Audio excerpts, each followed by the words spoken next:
Depression is one of the major ways we suffer in life. It's one of the 4 blocks and one of the most damaging that we do to ourselves. And the equation for depression is D is equal to H1 plus H2 plus N. The H1 is hopelessness.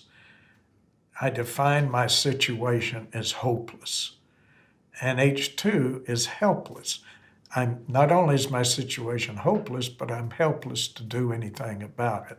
And the N is there's always an underlying need in depression. I need X's approval. I need and must be successful. I need comfort. I need contentment. And then when we don't get it, we throw in the hopelessness and helpless. Now, under hopelessness, there's 3 parts. The first part under hopelessness is a pessimistic or negative outlook towards the past. So when you think about the past, all you see is failure, screw-ups, mistakes, what you should and shouldn't have done. So it's a pessimistic or negative outlook towards the past. The B part under hopelessness is a pessimistic or negative outlook towards your present life situation.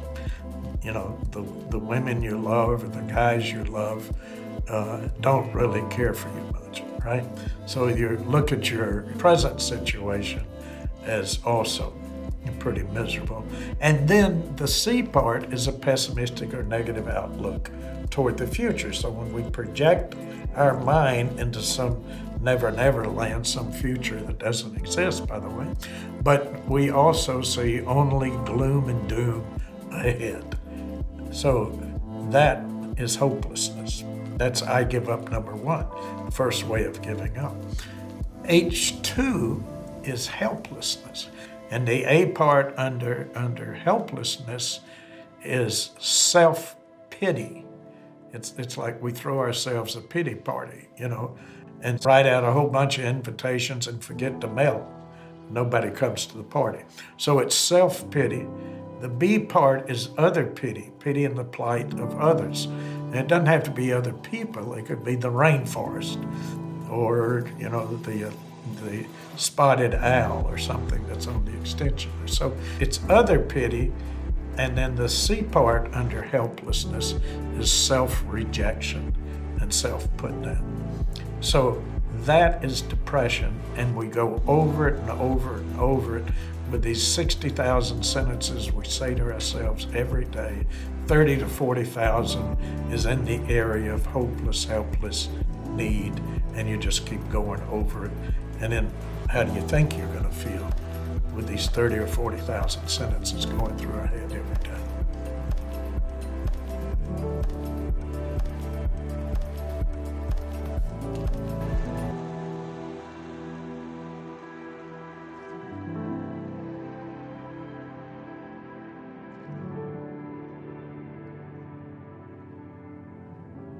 People often come in and they'll tell me, and when they're depressed, they'll say, I'm always depressed. Well, I always make jokes or make fun of my clients in the situation when they come in, almost always. Albert Ellis said, crack their shit with wit. Okay, so I joke and kid and have fun with them, all right? So usually in the first session, if not the first, then I start in the second session. And what they'll do is they'll laugh. And I'll stop and I'll say, are you depressed right this moment?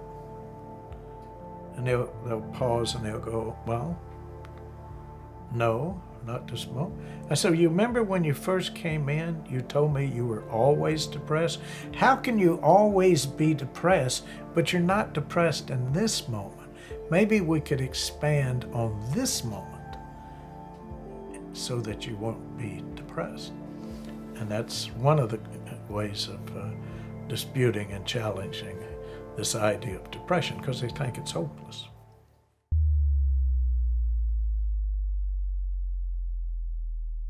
depression always has an underlying need. And a need is a short word for necessity. You have 5 needs: food, water, shelter, air, and the elimination of waste. That's the needs you got. Everything outside of that is preference. So what they're doing, I point out that you've always had everything you needed, or you wouldn't be here. So whatever they're telling themselves they have to have, because they've made that a necessity, not a preference, which is fine. That's the shoulds and the must and the demanding versus desiring. So yeah, you haven't had everything you would prefer, or your brother doesn't like you when you wanted him to like you, or whatever it may be, right? So you first show that we've always had everything we needed, not what we prefer. So that's one of the main areas. The need, I usually always attack first, because if we don't dispute the need, then, and by the way, when you do dispute the need, the hopelessness and helplessness falls away.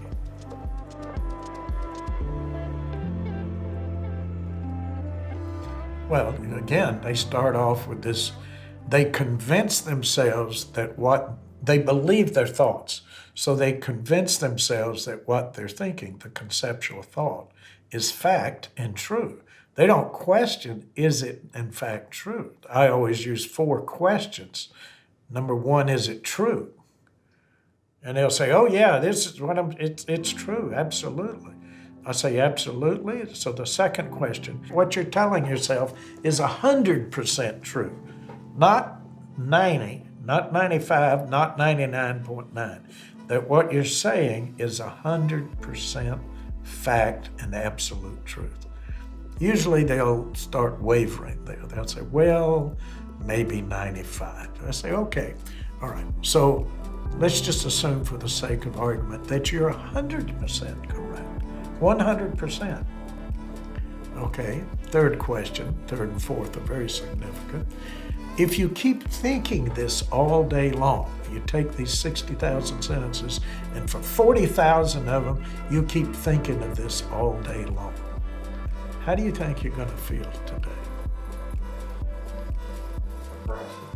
Yes, right. Now, question 4. If these thoughts never entered your mind today, never entered your mind, how would you feel? You've just proven that it's thinking that causes depression. Not events, but the way we think about events. Now that we can master and control. Good luck in getting everything you want. But you can master the way you think.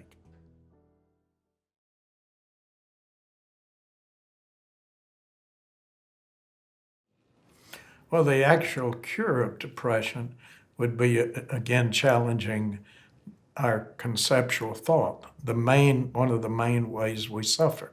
And there's a great 15-minute program done by Leslie Stahl on 60 Minutes.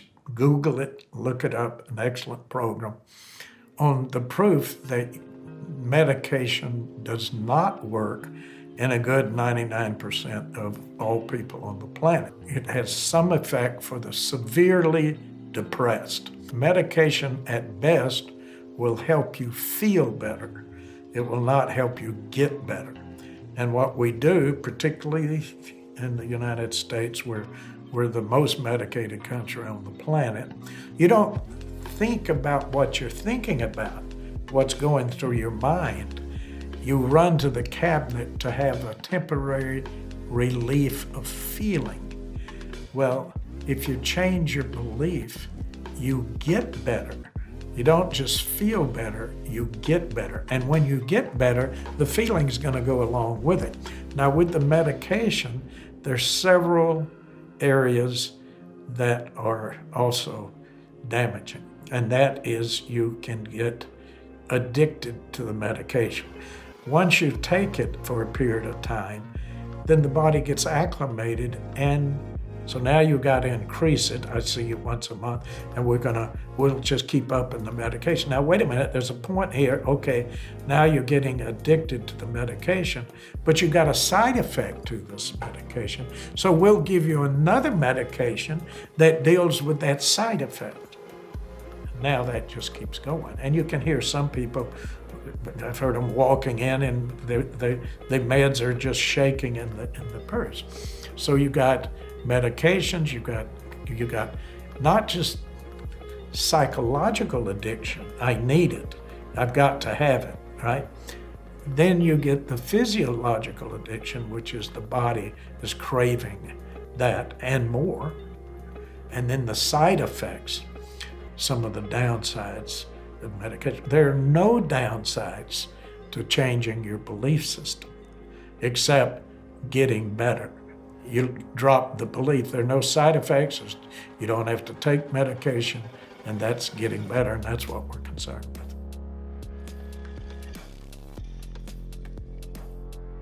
Challenging beliefs is an alternative.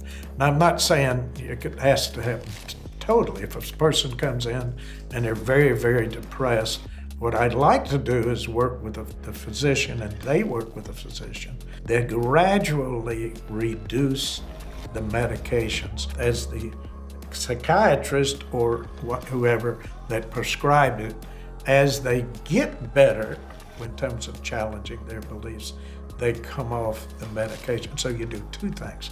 You gradually, with the help of the psychiatrist or whatever, reduce the medication to where you don't need it. Now, one of my patients came in and she'd been in 5 state hospitals for depression, and she'd been depressed for many, many years.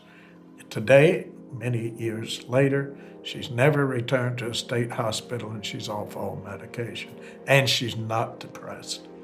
Okay, so to eliminate depression and get better, yes, there is an alternative to running to the medicine cabinet that works better. And that's what the Harvard study showed on the 60 Minute. If you Google that and look up that, is that Harvard researcher, he was even surprised to find out that people on medication often did get better, but it had nothing to do with the medication in the pills. It was the fact that they took it and felt better. They needed it, and that's a belief system, you see. If I take this, I'll feel better, but it had nothing to do with the medicine in the medication, which is fantastic, unbelievable research. In other words, they call that a placebo effect. It was the fact of them taking the meds and had nothing to do with the medication.